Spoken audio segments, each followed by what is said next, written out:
ইয়া জাল জালালি ওয়াল ইকরাম তিনবার পড়লে কি হয় জানলে আপনি অবাক হয়ে যাবেন।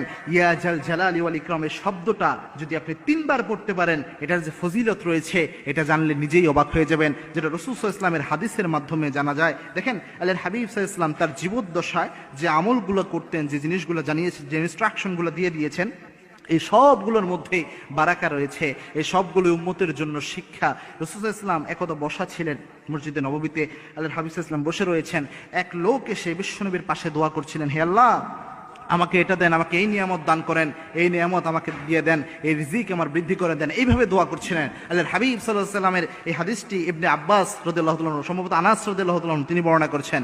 আনাস রাদিয়াল্লাহু তাআলা আনহুকে বিশ্বনবী বললেন, আনাস, এই লোক যে এখানে বসে দোয়া করছে, আল্লাহ আমাকে এই নিয়ামত দেন, এই রিজিক দেন, এই জিনিস দান করেন, এই ব্যক্তির দোয়া আল্লাহ খালি হাতে ফেরত দেবে না। কারণ এই ব্যক্তি যখন দোয়া করেছে, এই ব্যক্তি ইসমে আজম দিয়ে দোয়া করেছে, তিনটি শব্দ এই ব্যক্তি পড়েছে। এক নাম্বার পড়েছেন ইয়া হাইয়ুন ইয়া কাইয়ুম, এর পরে পড়েছেন ইয়া জাল জালালি ওয়াল ইকরাম। এই তিনটি শব্দ দিয়ে যদি কেউ দোয়া করে, ইসমে আজম আল্লাযী ইযা দুইয়া বিহি আজাবা, এই ইসমে আজম দিয়ে দোয়া করলে ওই দোয়া আল্লাহ খালি হাতে ফেরত দেয় না। এই লোক যেহেতু এই জিনিস দিয়ে দোয়া করেছে, সুতরাং এর দোয়া কবুল হবে। এখানে যে ইয়া জাল জালালি ওয়াল ইকরাম এই জিনিসটা পেলেন, এই ইয়া জাল জালালি ওয়াল ইকরাম এটাকে ইসমে আজম বলা হয়।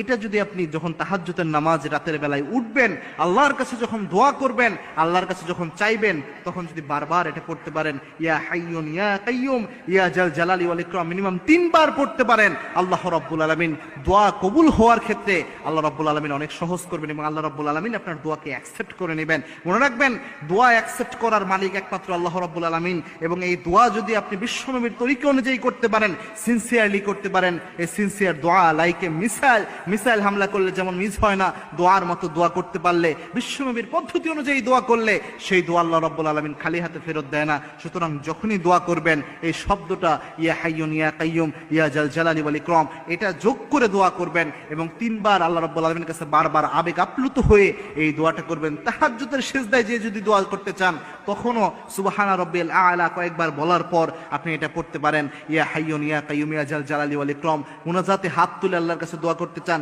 তখনও আপনি এটা আমল করতে পারেন, ইয়া হাইয়ুন ইয়া কাইয়ুম ইয়া জাল জালালি ওয়াল ইকরাম।